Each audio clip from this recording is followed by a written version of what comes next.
Okay, let's unpack this. Imagine you're just trying to send an email, a simple everyday task, Right. right? And then a tiny glitch, like a missing accent mark on your keyboard, spirals into one of the most serious cyber attacks your country's ever faced. Wow. That's precisely where our deep dive begins today. This wasn't some random isolated incident. It was uh, deliberate, sophisticated. Part of what you could call a silent digital war that's been escalating for years now. What's truly fascinating here, I think, is how seemingly small technical issues, or just, one wrong click, can be the tip of a very large, very dangerous iceberg. Right. Today, we're not just touching the surface of cyber warfare. We're diving deep into the shadowy world of state-sponsored cyber operations. And specifically, we're focusing on the most notorious players, often referred to as Putin's bears. Putin's bears. Yeah. And these aren't just colorful nicknames. They represent deeply entrenched, highly capable, and incredibly aggressive units within Russian intelligence. And that's our guiding framework for this deep dive, getting into those digital shadows. Our mission today is really to give you a shortcut to understanding this hidden world.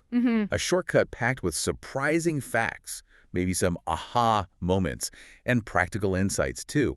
We're going to pull back the curtain on exactly who these hackers are, meticulously detail how they operate, and explore the far-reaching implications of what they do. Yeah, implications for global democracy, national security. I mean, even our everyday lives. It touches everything. Exactly. So here's where it gets really interesting. Hmm. We're talking about a cast of characters with names right out of a spy novel.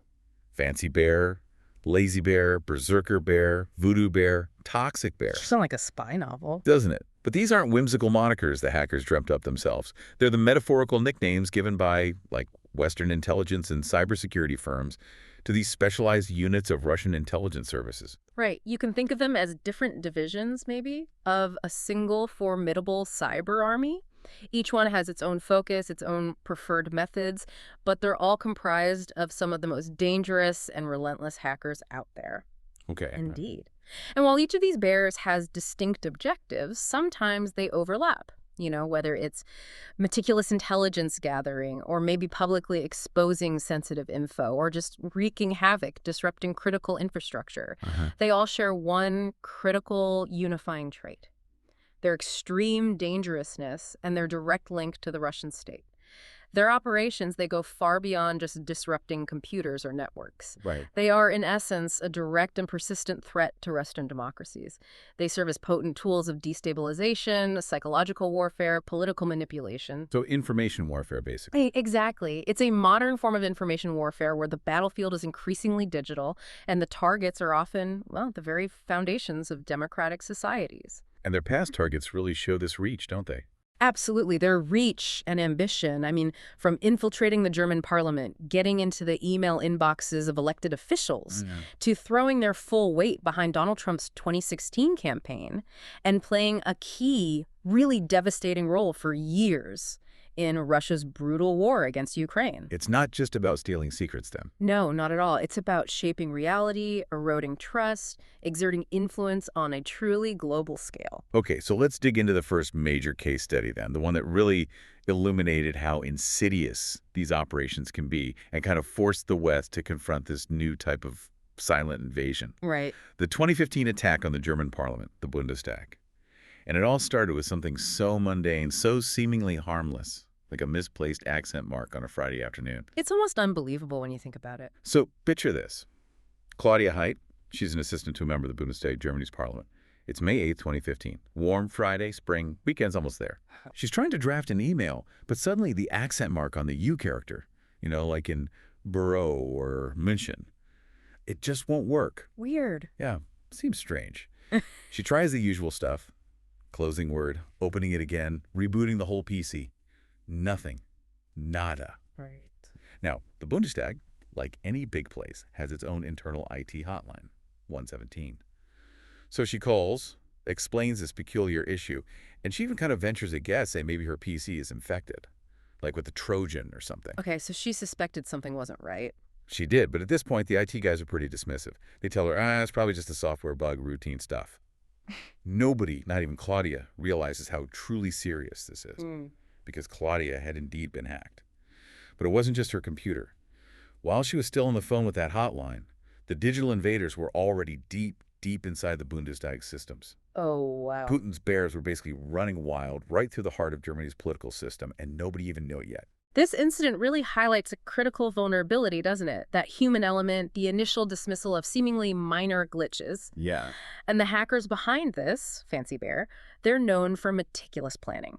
So 8 days earlier, April 30th, 2015, dozens of MPs and their staffs, including Claudia, got this highly convincing spear phishing email. Spear phishing, so targeted specifically at them. Exactly. What made it so effective wasn't just its polished look it pretended to be from the United Nations, but its subject line referenced Ukraine's economic situation. Ah, very topical then. Extremely. This was just a year after the annexation of Crimea. Military operations were already happening in eastern Ukraine. So the situation there was a red-hot, urgent political issue. Makes sense people would click. Absolutely. It made the email instantly relevant, compelling. There was a strong incentive to stay informed, click that link. And Claudia, like many others, did just that. And that one click. That single click was all it took. Malware, silently, no pop-ups, no warnings, just installed itself in the background. Completely silent infection, a ghost in the machine. And from that moment, the hackers had their foothold inside the network. And once they were inside, their goal was clear. Yeah. Get administrator rights. The holy grail. Yeah, the digital equivalent of master keys, right? Yeah. Gives them access to everything, the power to change anything, steal anything without being seen. And they got him. They did. They didn't just breach one computer. They managed to infiltrate areas that should have been totally off limits, protected by multiple security layers. This wasn't a quick smash and grab. It was sophisticated, patient. They used those admin privileges to move laterally, meaning they didn't stay stuck on Claudia's machine. They jumped from computer to computer inside the network, systematically scanning for valuable stuff, documents, emails, internal reports, anything useful. Mapping the network, basically. Yeah, exactly. Their journey took them deeper and deeper until they'd essentially taken over huge parts of the Bundestag's IT infrastructure. Yeah. And eventually, their path led them to 2 machines inside a parliamentary office of the Conservatives. Okay. And not just any office, Angela Merkel's, the German chancellor at the time. They accessed not only her office machine, but even her personal machine and her inbox. Wow. Straight to the top. Yeah, this was not random. It Yeah. was calculated, deliberate infiltration aimed squarely at the highest levels of German politics. What's truly astonishing here, looking back, is how long such a profound attack went unnoticed, despite its severity. Right. After Claudia's first call, she was frustrated, called again. Even the second person she spoke to didn't grasp how serious this little accent mark issue was. Eventually, she just shut down her PC, went home for the weekend. And the hackers are still in there. Still in there. On Monday morning, an IT staffer remotely reinstalled Word, which of course did nothing. Because the problem wasn't the software, it was this deep infection. It wasn't until someone physically came to look, a more experienced IT pro, that they finally started suspecting something deeper. And by then? By then, Fancy Bear had been inside the system for at least 2 weeks. Still almost completely undetected, just meticulously pulling out data. So how did they finally figure it out? Well, the true scale of the breach actually came to light from an outside source, surprisingly. Miles away, in the UK, a cybersecurity firm known for tracking these state threats. Okay. They'd been monitoring a suspicious foreign server. The server was already known, had a history in cyber attacks. One day they noticed something alarming.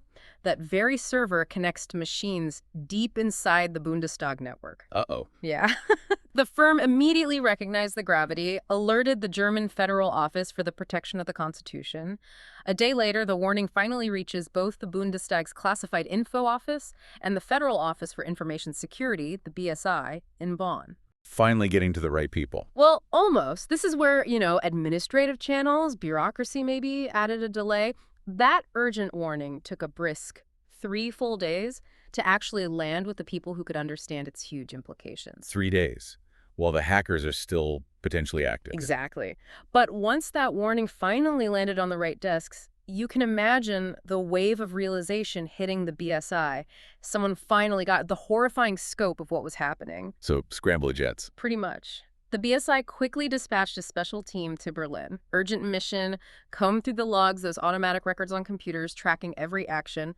Their job, figure out the 3 things. 1, major attack. The log screamed yes. Okay. 2, what were they after? The activity strongly suggested massive data theft. 3, and this is the terrifying part, were they still inside? The logs confirmed. They were very much still present, still active, still stealing. The team didn't hesitate. Recognizing the ongoing threat, the depth of the infiltration, they took the drastic step, shut down the entire Bundestag network from the outside. Literally, like someone just ripped the plug out of the wall on the whole German parliament. Wow. Total shutdown. Total shutdown. And cue the chaos, I imagine. Oh, yeah. Claudia watched her computer just power off, inexplicably. That same day, Der Spiegel, the big German news magazine, broke the story. First media outlet reporting this unprecedented cyber attack. So lawmakers found out from the news. Many did, yeah. Not from internal briefings. Suddenly, the heart of German governance is in disarray. No emails, no critical documents, no reports. And this isn't like a movie where you just kick the hackers out and reboot. No quick fix. Not at all. The Bundestag network was giant, complex, messy, incredibly hard to control. The response team had to fight their way through it, trying to stop more data theft, wrest back control. It took weeks, even months, to meticulously clean the system, ensure every back door was closed. What did people do in the meantime? During that time, MPs and staff could only use certain isolated parts of the network. And for important, sensitive notes, lawmakers actually resorted to writing them down by hand again. Handwritten notes. Back to basics. A jarring step back, just for security. The Bundestag's IT security was clearly overwhelmed, faced intense criticism afterwards for being unprepared. Okay, so the cleanup is happening. What about finding the culprits? When the dust settled a bit, the painstaking investigation began, and the trail pointed directly to Russia. On Claudia Height's computer and many others, they found this specific malware, X-Tunnel. X-Tunnel? Sounds ominous. It functions exactly like the name suggests. Creates a covert, direct, continuous link, a persistent tunnel, allowing attackers access whenever they wanted, bypassing normal security for long-term presence. Okay. Inside the code of this X-Tunnel, forensic analysts found connections to a server believed to be used by a group known as APT-28. APT, Advanced Persistent Threat. Exactly. Yeah. That's the label for hacker groups that are not only highly skilled, but also incredibly patient, well-resourced. The kind who don't just strike and vanish, they stay embedded, sometimes for years, gathering info. And APT-28 is? By all accounts, APT-28 is a Russian state-sponsored group. Also goes by another, more famous name. Fancy Bear. Fancy Bear again. Fancy Bear again. Operating under the GRU, Russia's military intelligence service. Notorious group, known for audacious operations, stopping at nothing, not even the chancellor's computer. Right, Merkel's office. And ironically, that's where they slipped up, wasn't it? It was, almost comical in a way. They broke into a computer in Merkel's outer office, got access to her personal machine, her inbox, exactly what they wanted, her emails, packed with sensitive political stuff. One of the Fancy Bear hackers even wrote a custom program malware named VSC.exe, specifically to copy her Outlook inbox and send it out. But there was a problem, a very German problem. While coding this tool, they made a mistake. To find the email files, VSC.exe needed a specific file path, and that path, being German, included the German words ababu. Okay. The program, however, didn't recognize the German U character in that path. It just showed up, garbled, a digital hiccup. The whole sophisticated operation stumbled momentarily over German louts. You couldn't make it up. Right. Realizing the attack might get exposed or fail, they panicked a bit. Under pressure, they quickly rewrote the code, this time explicitly telling the program, expect German, expect that ooh. Tried again. This time, it worked. Copied Merkel's inbox, sent it out. Success, but... But despite stealing the emails, they made a critical error in their haste. Maybe the rush, maybe nervousness. In the code of that VSC.exe program, investigators later found a tiny critical detail. What was it? The hacker forgot to delete the name of the computer he was working on while compiling the program. The file path embedded in the malware read quite plainly, "See users Scaramouche." Scaramouche? Yeah. Like the Queen song. Or the Italian comedy character, yeah. It became the hacker's alias, his handle. And that seemingly tiny slip became gold for investigators. Scaramouche and his team immediately became high-priority targets for German and international intel agencies. Yeah. German federal prosecutors quickly opened an investigation for espionage, and Angela Merkel herself, later, in a rare public statement, called it an act of hybrid warfare, signaling its huge strategic implications. So what's the takeaway here? Well, it shows that even the most sophisticated state-backed hackers can make human errors. Those tiny slips of forgotten username and unrecognized character can leave a crucial trail that eventually leads to unmasking them. And the data stolen, 16 gigabytes, you said. Around 16 gigabytes, yeah. believed to be stolen from the Bundestag network. No one knows the precise contents or volume for sure. 16 gigabyte might not sound huge now, but for sensitive internal political emails. It's a staggering amount of valuable, potentially compromising information, far more than just an old USB stick, as some tried to dismiss it initially. So this operation focused on stealing data, espionage.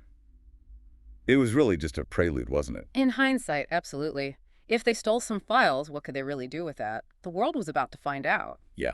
Then came the U.S. presidential election in 2016, and Putin's bears showed what they were truly capable of, the lines they'd cross, and just how much chaos a few gigabytes of strategically leaked data could unleash on a superpower. A completely different ballgame. Shifting focus now to the U.S., we'll see how Putin's bears dramatically ramp things up, moving from stealthy spying to overt interference in a presidential election.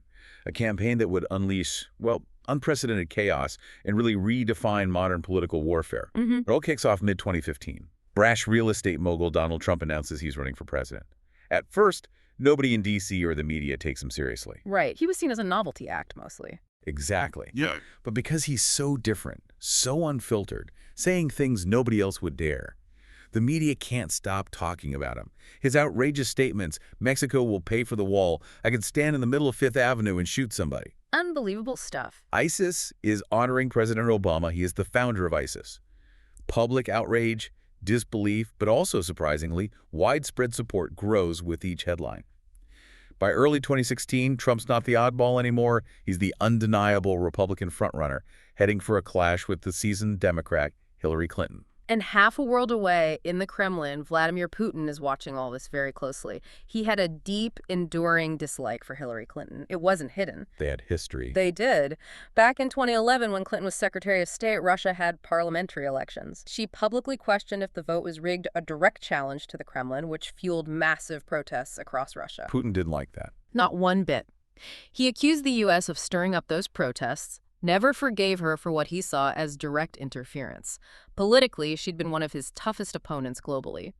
And it's worth noting, the European Court of Human Rights later did confirm that the 2011 Russian election was manipulated. Interesting. So given this history, Putin was clearly rooting for the other guy. The loud billionaire Trump, who had repeatedly praised Putin, saw him as strong, someone he thought he could get along with. With this preference, Putin consulted his intel agencies, GRU, SVR, FSB, and made a pivotal decision to actively interfere in the U.S. election. And that decision started playing out on March 19th, 2016. An email lands in John Podesta's inbox, Hillary Clinton's campaign manager, central figure. Right. Looks exactly like a Google security alert. Suspicious activity, reset your password immediately. Podesta, being careful, checks with the DNC IT staffer, Democratic National Committee, just to be sure. Smart move, usually. Usually. Unfortunately, the staffer, maybe distracted, maybe rushed, replies that the email is legit, when he actually meant the opposite. It was illegitimate.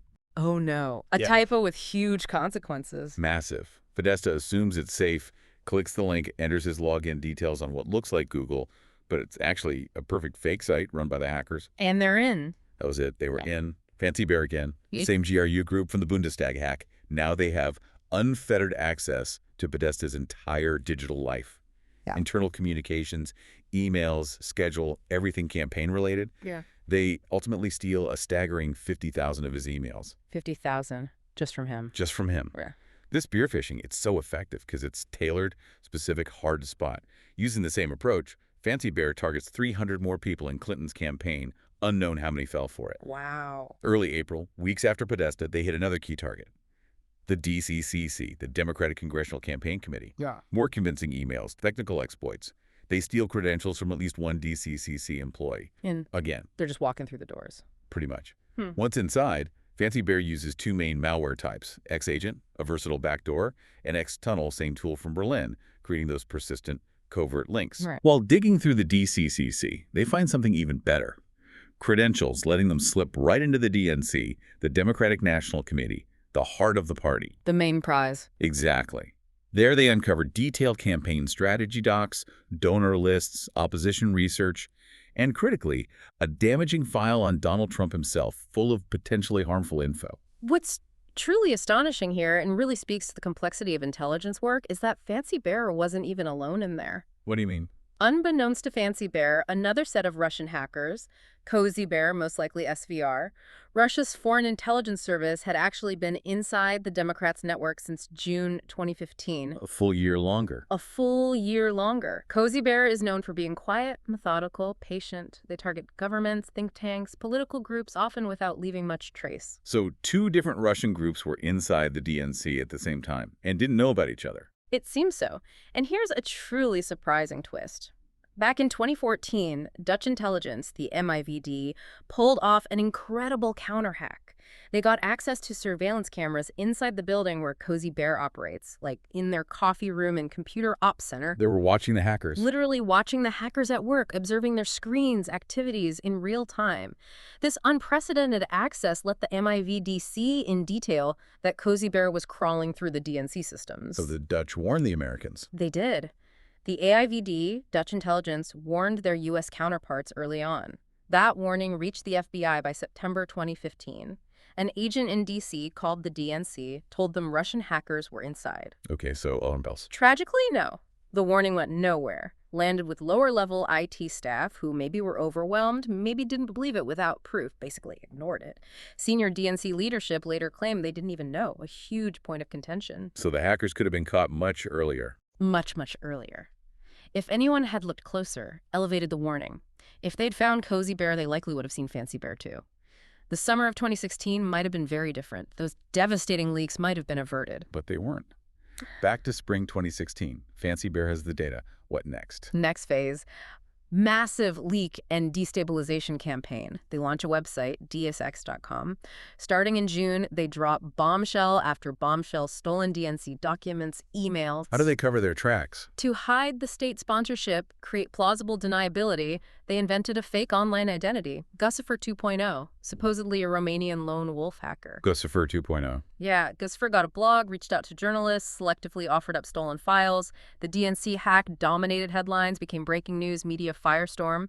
Suddenly, internal Democratic Party dirt, private rumors, backroom deals, internal tensions, unflattering discussions, all out in the open. And a huge blow to Clinton.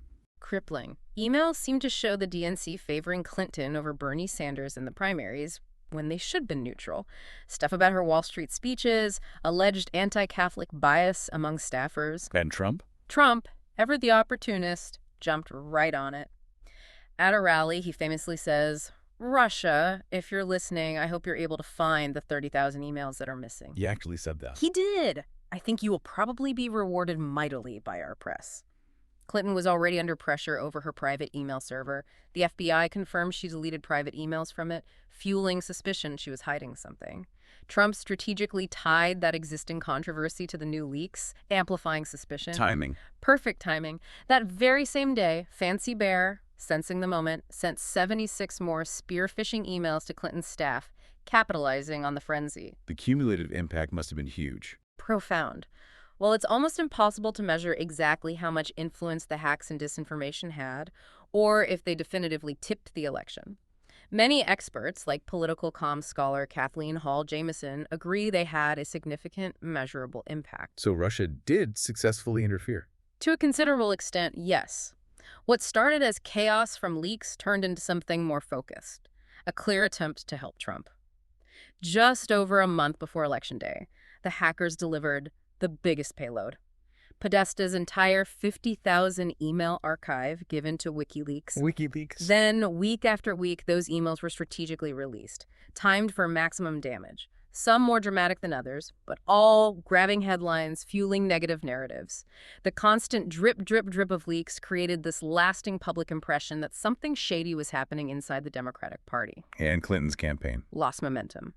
Crucially, she had to shift her message away from policy, constantly defend herself against the accusations in the press, against Trump in debates, bleeding valuable campaign time and energy. And it wasn't just the hacking, was it? There was more. No, Fancy Bear's operations were seamlessly supported by this vast digital army of trolls, operating out of a building in St. Petersburg, a notorious disinformation hub. The troll farm. Exactly.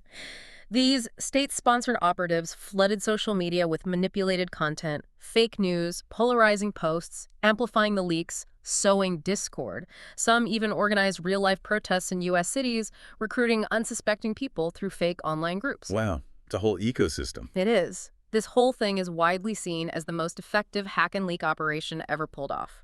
First, steal the data, then release it strategically via proxies, finally, fan the flames of chaos and division across the information landscape. So connecting this to the bigger picture, state spying isn't new, right? Not at all. Espionage is as old as nations. But taking that intel and deliberately throwing it into the public sphere, weaponizing it to intentionally sway a foreign election, that's something else entirely. It raises huge questions. It really does. What does this mean for the future of democracy itself? If hackers can easily get internal political data, release it at the most damaging moment, shape public opinion through orchestrated campaigns, it profoundly impacts the integrity, the perceived legitimacy of democratic processes everywhere. It's destabilizing. Exactly. When a foreign power can overtly mess with the core of another country's democracy, that's not just hacking anymore. It's systemic destabilization, part of a pattern designed to erode public trust in democratic institutions, ultimately weakening open societies. And democracies are vulnerable. By their nature, yes. Openness and transparency make them targets. An authoritarian regime can flood the internet with bots, fake accounts, leaks, then just watch as the open society fragments, turns on itself, gets gridlocked. Meanwhile, inside the authoritarian regime, nothing wobbles. Dissent is crushed. Control maintained. When did the U.S. fully grasp what had happened? Only really after the election. The CIA, FBI, NSA compiled findings in a highly classified report early 2017, unequivocally blaming Russia. A redacted version was released, and one sentence was especially alarming, a dire warning. We assess that Moscow will apply lessons learned from its campaign aimed at the U.S. presidential election to future influence efforts worldwide. A global warning. Absolutely. The sheer aggression, sophistication, brazenness, especially in the U.S., opened eyes globally. People realized this wasn't just spying, it was sabotage. And Germany got nervous. Alarm bells rang loud. Federal election coming in 2017. Right. Then, ominously, a new website pops up. btleaks.com. DT like Bundestag. Just like dwillix.com in the US. Suddenly, German political circles, security services, everyone's on edge. Variations like btleaks.org appear. Someone is clearly registering these sites with malicious intent. Palpable panic started setting in. Was Germany next? So Merkel confronted Putin. Early May 2017, amidst this tension, Merkel travels to Russia, first time since the Bundestag hack. Meets Putin in Sochi. Intense diplomatic confrontation. She directly confronts him about the cyber attacks. What did Putin say? Typical dismissiveness. Insisted Russia never interferes. Merkel, however, replied firmly, pointedly. I assume that German parties will handle their election campaigns among themselves. A clear warning. Stay out. Exactly. And in the end, surprisingly, the 2017 German election wasn't rocked by major leaks or interference. Maybe Merkel's warning worked. Maybe German vigilance increased. Maybe Russian priorities shifted. We don't know for sure. And the 16 GB from the Bundestag hack. Still unknown, never been a single public leak directly tied to that specific data trove. But maybe it was used quietly, tactically, for intel, future leverage, not public exposure. Meanwhile, the hunt for Scaramouche Continued relentlessly. It took a while longer to confirm his identity, but his colleagues weren't so lucky staying anonymous. Okay, so let's transition now from the purely digital code, phishing emails, to a surprising physical dimension. This bizarre incident in the Netherlands that brought these covert activities right out into the open. Yeah, this one is really something. Boots on the ground cyber warfare. April 10th, 2018. Commercial flight from Moscow lands at Schiphol Airport, Netherlands. Among the passengers, 4 Russian men. Alexei Minin, Alexei Sutnikov, Yevgeny Serebryakov, Alexei Morinets. Just look like business travelers. Pretty much. Minin and Sutnikov, 40s, cheerful, unassuming. 2 younger guys, Serebryakov and Morinets. Passports say they're diplomats, official Russian documents. Sharply dressed guy from the Russian embassy meets them, escorts them out. They're not diplomats. Not diplomats. Highly trained GRU operatives. Fancy Bear again, APT-28, tasked with covert foreign ops. Minin and Sutnikov handle recon, logistics. Serebryakov and Morinets are the tech guys, the hackers. Okay, what's their target? They rent a small car, drive to The Hague, stop at an electronics store, buy a heavy-duty 12-volt battery charger, check into a hotel. Next day, Minin goes straight to the OPCW organization for the prohibition of chemical weapons. OPCW, very sensitive. Critical international body, investigates chemical weapons use, checks compliance, and the OPCW had just finalized its report on a huge case. The poisoning of Sergei Skripal and his daughter Yulia in Salisbury, UK, Novichok nerve agent, developed in Russia. OPCW report confirmed the UK findings, implicating Russia. So they wanted to interfere with that report. Minin diligently scouts the site, photographed the OPCW building, the Marriott Hotel next door, notes how close they are. 2 days later, April 13th, they plan to strike. Time short, objective likely. Steal or undermine the Skripal findings, maybe discredit the OPCW through a damaging leak, create confusion, doubt. They didn't know they were being watched. Exactly what makes this story captivating. They are under continuous surveillance by Dutch military intelligence, the MIVD, from the moment they landed. How did the Dutch know? MIVD got credible intel that APT-28 members were flying in, likely tipped off by British intelligence, who obviously wanted to protect the OPCW findings after Skripal. Makes sense. So April 13th, the operation begins. The 4 men drive their rented car to the Marriott, park strategically close to the OPCW building, rear facing the compound. Trunks packed with specialized gear. What kind of gear? Heavy-duty battery, voltage regulator powering a sophisticated computer, connected to a laptop in the front seat. Srebrenikov and Mornets run the hack from there. Key component: a flat-panel Wi-Fi antenna, hidden under a jacket. To do what? Designed to mimic the OPCW's real Wi-Fi network. Create a fake evil twin network. Hope was, devices inside the OPCW phones, laptops would auto-connect to what they thought was the legit network. And then steal credentials. Exactly. Intercept and steal logins, allowing them to slip into the OPCW network remotely, or at least get valuable info about its layout and security. But they didn't get that far. Nope. Just as they were setting up, Dutch authorities, fully aware, moved in. 2 unmarked vehicles roll onto the Marriott parking lot. Sudden, decisive action. Doors fly open, 4 men swiftly taken down, apprehended before completing the mission. Any resistance? In the scuffle, one frantically tried to destroy his phone, kicking it repeatedly, failed. Then the search.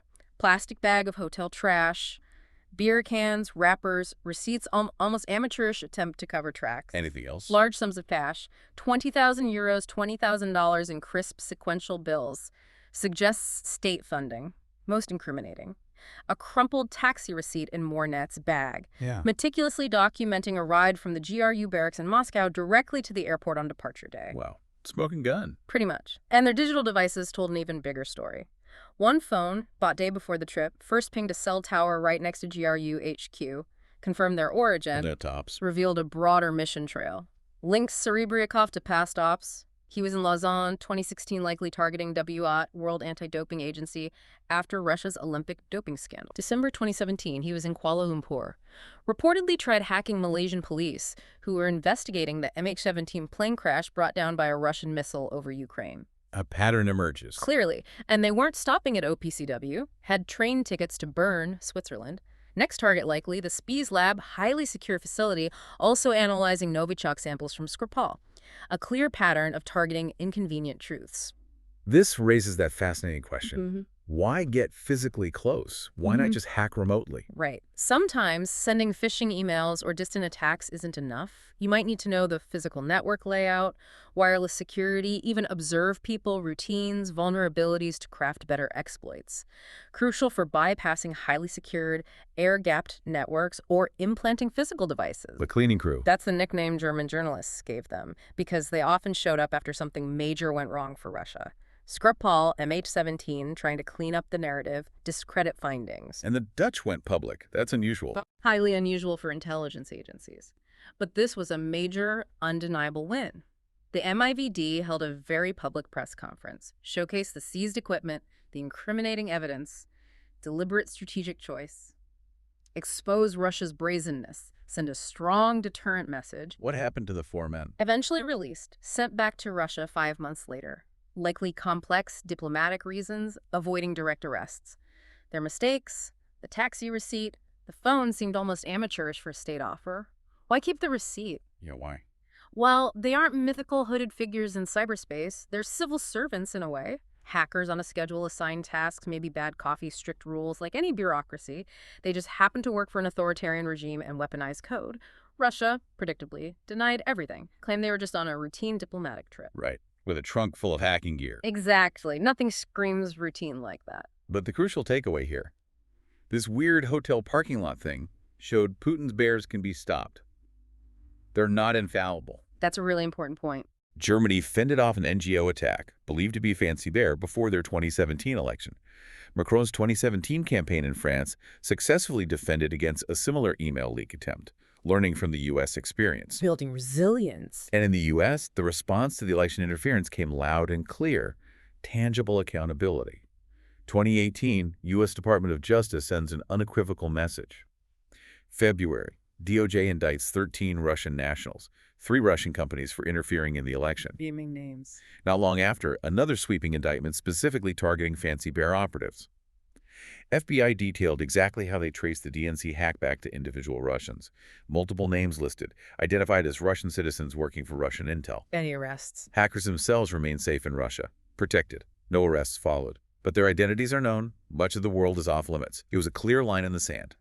These operatives crossed boundaries. Scaramouche. One name stood out to German investigators. One man in the U.S. indictment believed to use the alias Scaramouche, same alias from the VSC.exe program in the Bundestag hack. They got him. Real name finally confirmed: Dmitry Bodin, the man who broke into Merkel's computer. Today, 32 years old. Investigators pieced together a lot. Photos: young face, dark blonde hair, from Kursk, married, has a daughter, lives near Moscow. What else? Listens to music while working Russian rock, techno. Forensic analysis suggests he even streams football matches while hacking. Big Cristiano Ronaldo fan, apparently. An average guy, almost. It, in many ways, seems like it. Yet, a government hacker serving a regime actively targeting Western democracies.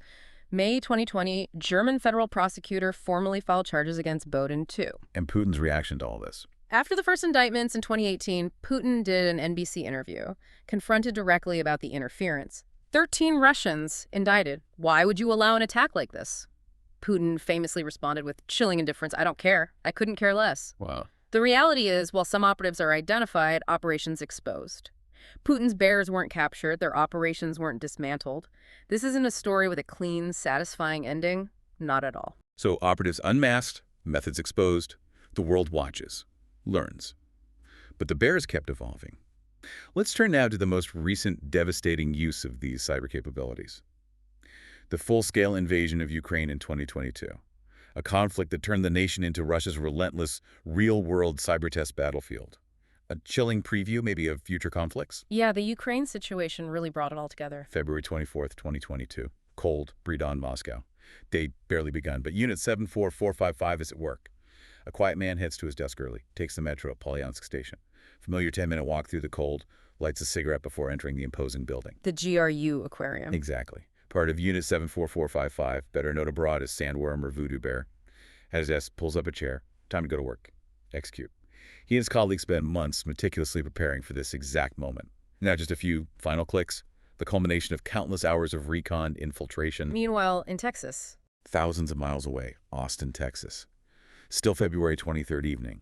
Senior exec at Viasat, leading satellite internet provider, dependable tech, crucial for remote areas, military comms settling into his evening. Suddenly, devices light up, automated urgent warnings from Ukraine. That's happening. 2 Viasat ground stations, crucial hubs routing internet from satellites, under sustained, overwhelming attack.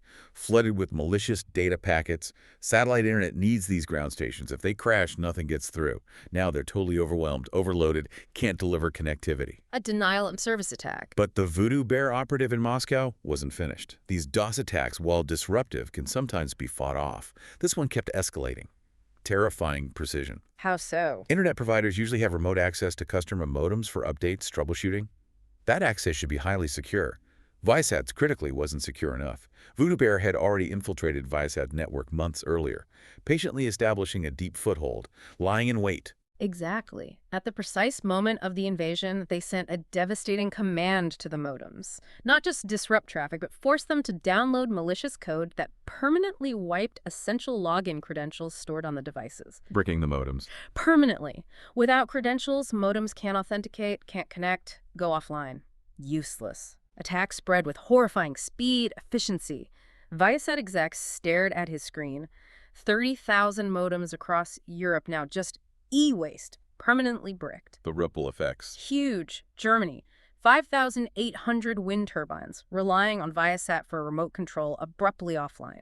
Small village in Sweden, internet vanishes. Ukraine, Viasat's biggest customer. The military faces unprecedented communication failures across vital army installations. Right as the invasion starts. Precisely as reports flood in, Russian troops, armored vehicles pouring across the border, full-scale invasion launched. Ukraine hit from 3 directions. Missiles, ground assault, synchronized cyber attacks. Commands shouted, but terrifying thought spreads.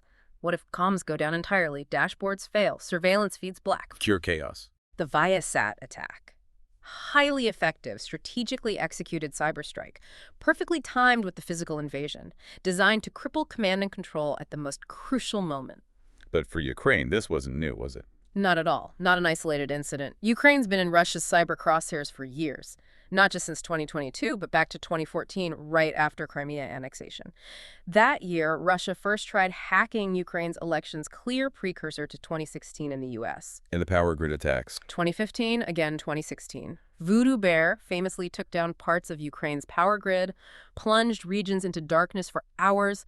Real-world impact. 2022, eve of invasion, they tried crippling the power grid again this time. Ukraine, bolstered by experience, international help, largely fended it off. So Ukraine is a testing ground. A clear, consistent pattern. Russia often uses Ukraine as a proving ground, a testing range. Refining tactics, election interference, critical infrastructure disruption, disinformation campaigns, testing them in Ukraine before deploying elsewhere against other Western nations. That's why it's sometimes called Russia's cyber test battlefield. And the war now. Raging for over 3 years. All of Putin's bears involved, relentlessly. Attacking government systems, major companies, spying, orchestrating sophisticated leaks, continuously fueling disinformation to demoralize, divide. How is Ukraine holding up? Remarkably, despite the relentless onslaught, Ukraine seems to be defending itself formidably, not just on the ground, but in cyberspace too. And they're not alone. Getting help.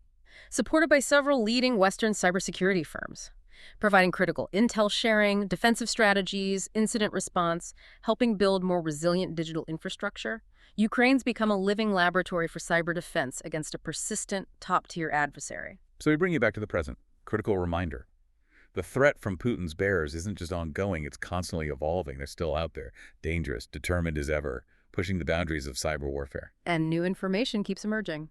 We recently learned about astonishing leaked internal documents from a Russian company, NTC Vulcan. Operates in shadows, supplies Russian intel and military with cyber weapons, espionage tools, sabotage, info warfare. What do the documents show? Chilling stuff. Reveals the future trajectory. Among other things, Russia seemed to have been meticulously mapping out what to do once a territory is conquered. How to bend its digital infrastructure, break its systems, remake them for Russian control. Disturbing. Perhaps most disturbing. Reveals experiments in controlling foreign critical infrastructure, specifically testing if they can slow down trains in other countries. And if you can slow them down? You can speed them up or derail them.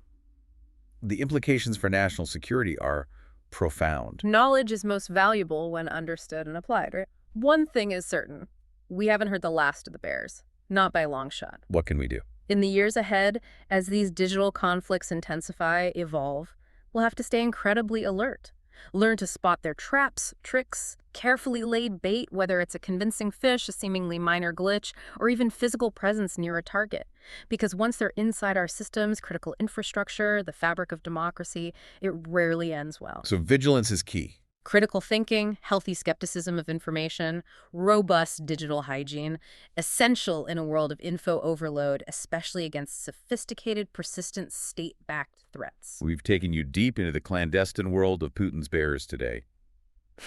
Unmasked these specialized Russian intel units, from Fancy Bear's elegant infiltration to Voodoo Bear's destructive dark arts. We've seen their fingerprints on the German Bundestag. Witnessed their strategic chaos in the 2016 U.S. election. Heard about their surprising physical ops right outside the OPCW in the Netherlands. And explored how Ukraine became their brutal, enduring cyber test battlefield. This deep dive has given you a comprehensive look at this unseen but utterly crucial battleground. Revealed the chilling sophistication, relentless persistence, strategic use of cyber ops by Russian intelligence for geopolitical goals. So here's a provocative thought for you to ponder as you go about your day, navigating our increasingly digital world. If foreign powers can silently infiltrate our critical infrastructure, overtly influence elections, wage psychological warfare from the shadows, effectively eroding trust from within. What does this truly mean for the resilience of our democracies? And how do we, as informed citizens, defend against this invisible threat in the years to come?